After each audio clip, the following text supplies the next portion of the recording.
वक्रतुण्डमहाकाय सूर्यकोटिसमप्रभा निर्विघ्नं कुरु मे देव सर्वकार्येषु सर्वदा। सदाशिवसमारम्भां शङ्कराचार्यमध्यमाम् अस्मदाचार्यपर्यन्तां वन्दे गुरु परम्पराम्। अपार करुणासिन्धुं ज्ञानदं शान्तरूपिणं श्रीचन्द्रशेखरगुरुं प्रणतोऽस्मि मुदान्वहम्। देवे देहे च देशे च भक्त्यारोग्यसुखप्रदं बुधपामरसंसेव्यं तं श्रीजयेन्द्रं नमाम्यहम्। नमामः शङ्करान् वाक्यविजयेन्द्रसरस्वतीं श्रीगुरुं शिष्टमार्गानुनेतारं सन्मतिप्रदम्। सर्वमङ्गलमाङ्गल्ये शिवे सर्वार्थसाधिके शरण्ये त्र्यम्बके देवी नारायणि नमोऽस्तुते। श्री సత్యచంద్రశేఖరేంద్ర సరస్వతి స్వామినే నమః. ప్రేమితులారా, అహోభాగ్యం అహోభాగ్యం అహోభాగ్యం. ఎవరైతే ఆధ్యాత్మిక చింతనలో ఉన్నటువంటి వారి జీవితం అంతా కూడా సుసంపన్నము అని పెద్దలు చెప్తారనమాట. అట్టి సౌభాగ్యం కలగాలనంటే పరిపూర్ణమైనటువంటి అనుగ్రహాన్ని ఇచ్చేటువంటి సద్గురుల యొక్క సచ్చింతన మరియు వారి సాహచర్యంలో వారి పరిచర్య చేసుకోవడం అనేటువంటి భాగ్యం కలగడమే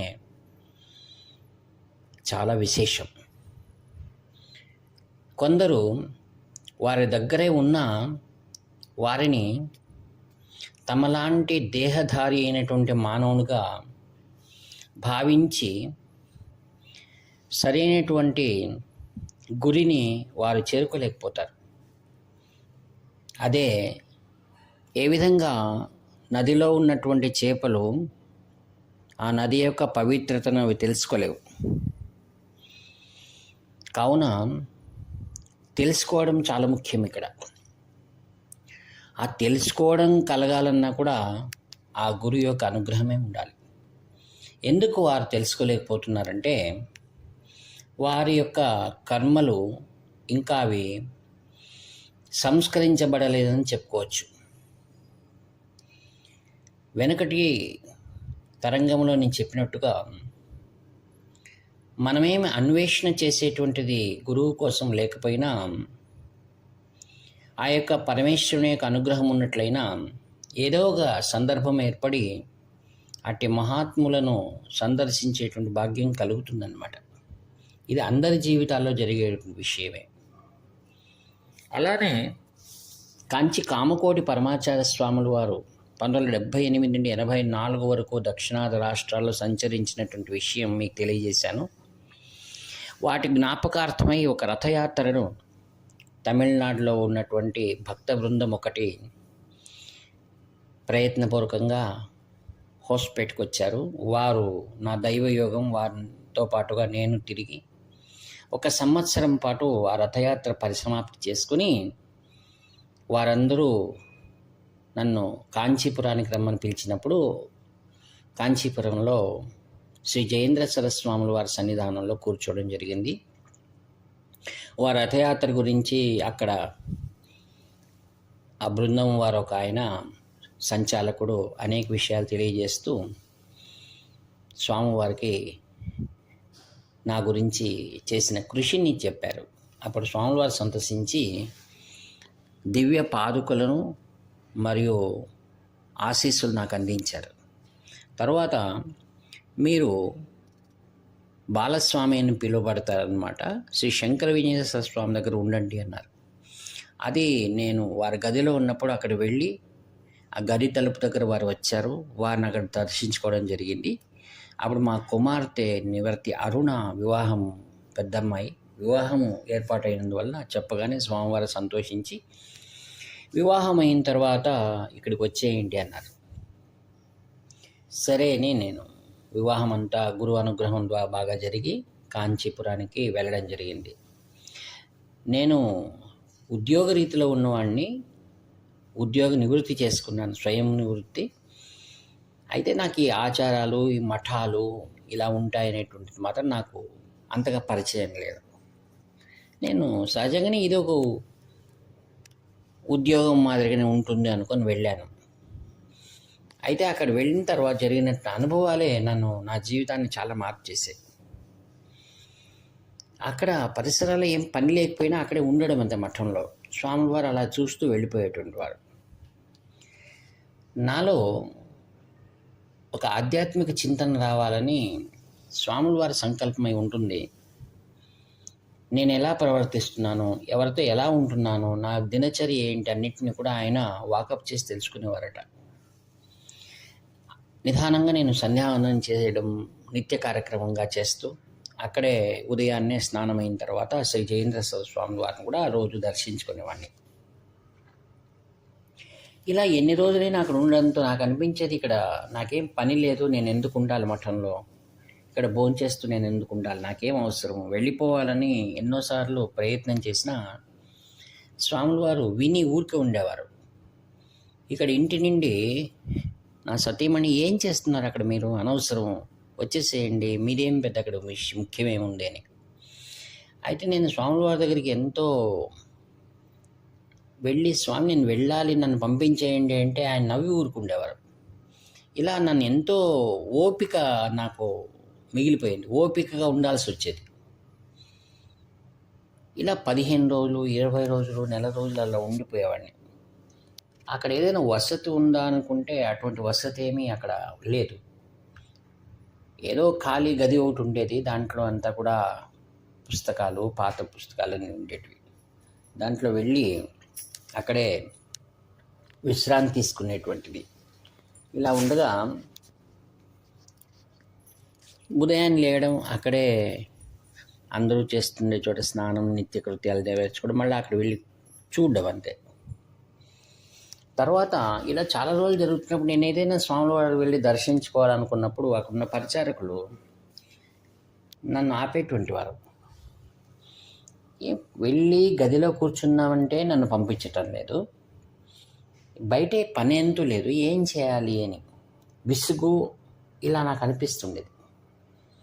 ఇంటి నుండి నాకు ఒత్తిడి, వచ్చేసేయండి అని. ఎందుకు విని చెప్తున్నానంటే, మన ప్రయత్నం లేకనే మనం ఒక్కొక్కసారి కొన్ని మంచి పనుల్లో మనం అతుక్కుపోతాం.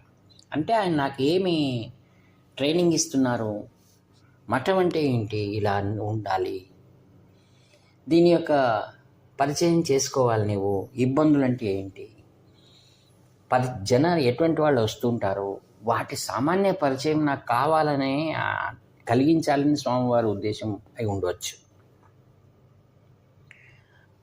ఇలా ఉండగా నాకు లోపలికి కూడా ప్రవేశం ఇవ్వటం లేదు, గదిలోకి వెళ్ళి కలవాలి అంటే. మరి ఆయనకి ఎలా తెలిసిందో తెలియదు. నేను వెళ్తే ఆపేవారు, ఎవరు, పరిచారకులు. నేను ఇబ్బందిగా, వీటి నాకు అవమానంగాను అనుకుంటుండేవాడిని. మంచి నాకు హాయిగా నా ఊర్లో నేను సొంతంగా ఉండేవాడిని, నాకెందుకు ఇవన్నీ ఇబ్బందులు, ఎవరు చెప్పారు నాకు ఇక్కడ ఉండాలని, నేనెందుకు వీళ్ళ ఆధీనంలో ఉండాలి అనేటువంటి నాలో అనేకమైన ఆలోచనలు వస్తూ ఉండేది. ఒకరోజు స్వాముల వారు పూజ చేసుకొని గదిలోకి వస్తూ ఏం చేశారంటే, తన గదిలోకి వెళ్ళి బయటికి వచ్చారు. నేను బయట ఉన్నాను, నన్ను తీసుకొని వెళ్ళిపోయారు. ఇక్కడికి నన్ను ఒక్కరినే. రాత్రి 8 గంటలు అయింటుంది. అది ఇక్కడ మహాస్వాముల వారు బృందావనం దగ్గరకు వెళ్ళిపోయాం. నన్ను ఒక్కడినే రమ్మన్నారు, మిగతా అందరూ దూరం తెచ్చుకున్నారు. నన్ను తీసుకుని వెళ్ళి ఏదైనా మాట్లాడన్నారు. ఏంది మాట్లాడాలి స్వామివారితో, ఏదో ఆ విషయాలు కబుర్లు చెప్పు అన్నారు. ఏదో విన్నారు. ఒక 15 నిమిషాలు అక్కడే నిలుచుకున్నాం. బృందావనం దగ్గర, శ్రీ పరమాచార్య స్వామి బృందావనం దగ్గర నిలుచుకున్నాం. ఆ తర్వాత వృందావనం వెనకలకు తీసుకెళ్ళిపోయారు. ఇక్కడ భక్తులందరికీ ఆశ్చర్యం. వీడేంటి, వీడితో ఏం మాట్లాడేది ఉంటుంది, ప్రత్యేకంగా ఏం మాట్లాడేది ఉంటుంది, అందులో గదిలో మాట్లాడొచ్చు కదా, వీడితో పాటు అలా బృందావనం వెనక్కి తీసుకెళ్ళిపోతున్నారు. బృందావనం వెనక వెళ్ళి అలా తిరుగుతూ సంచారం చేస్తూ అలా ముందు పూజా గది దగ్గరికి వచ్చి నన్ను ఒకసారి సైగ చేసి నీవు గదికి వెళ్ళిపో అన్నారు. అని తను స్వాముల వారు లోపలికి వెళ్ళిపోయారు. నేను కాకవాకం ఛత్రం అని అక్కడ ఉంటుంది, అక్కడ పడుకునేవాడిని. సరే, ఉదయాన్నే నేను యథాప్రకారం వచ్చాను. వచ్చిన తర్వాత 11 గంటలప్పుడు నేను మరలా దర్శనానికి గదిలోకి వెళ్ళాలని ప్రయత్నం చేస్తే పరిచారకులు నన్ను ఆపలేదు. నాకు ఆశ్చర్యమైంది. మిమ్మల్ని ఎవరు ఆపుతారండి, మీరు రాత్రి చూసాం కదా స్వాముల వారితో మీరు ప్రత్యేకంగా మాట్లాడుతున్నారు, మీ ఇంత మఠానికి మీరు కావాల్సిన వారని మాకు తెలియదండి, మీరేమనుకోకండి అని అన్నారు. ఈ విధంగా స్వామివారు ఏం చేశారు, చాకచక్యంగా ఇతన్ని ఎవరు ఇబ్బంది పెట్టకూడదు అనేటువంటిది ఆయన చేసి చూపించారనమాట. అని ఇలా వాళ్ళ మాటలు చెప్పకుండా తాను ఆచరించి వీరు నాకు చాలా కావాల్సిన వారు అన్నట్టుగా ఒక పరిస్థితి నిర్మాణం చేశారు. అది చాలా ఆశ్చర్యం. అలానే మరి ఒకసారి, అంటే నీకు తృప్తిగా ఉందా, ఇంక నీవు ఎప్పుడైనా నా దగ్గర వచ్చి వెళ్ళవచ్చు కదా అనే వాతావరణాన్ని అక్కడ నిర్మాణం చేశారు ఆయన. అప్పుడు నేను ఊపిరి పీల్చుకున్నట్టు అయింది. అలానే నాకు ఎప్పుడైనా ఆ కాంచి కామకోటి పరమాచార్య స్వాముల వారు ఆ యొక్క కరసంజాత శ్రీ జయేంద్ర సరస్వాములు అనేకమైనటువంటి సామాజిక కార్యక్రమాలు, ఆధ్యాత్మిక కార్యక్రమాలు చేసిన విషయం అందరికీ పరిచయమే. హైదరాబాద్లో స్వాముల వారితో కూడా మేమంతా క్యాంపులో ఉన్నప్పుడు అక్కడ కోటి దీపోత్సవం జరిగింది. ఆ కోటి దీపోత్సవంలో శ్రీ జయేంద్ర సరస్వాముల వారు శ్రీ శంకర విజయేంద్ర స్వామి స్వామిలో పాల్గొంటున్నారు. అక్కడికి మేమంతా వెళ్ళగానే కొద్ది మంది మాత్రం పరిచారకులు పైనకి వెళ్ళాలి. అలా నేను వెళ్ళాలని వెళ్తూ ఉంటే అక్కడ పరిచారకులు నన్ను ఆపారు, మీరు వెళ్ళకూడదు స్టేజ్ పైన అని. అంటే శంకర విజయేంద్ర స్వామి ఒక్కసారి వెనక్కి తిరిగి చూసి సైగ చేసి అతను పంపించండి అన్నారు సైగతో. అలా నేను వెళ్ళిపోయాను.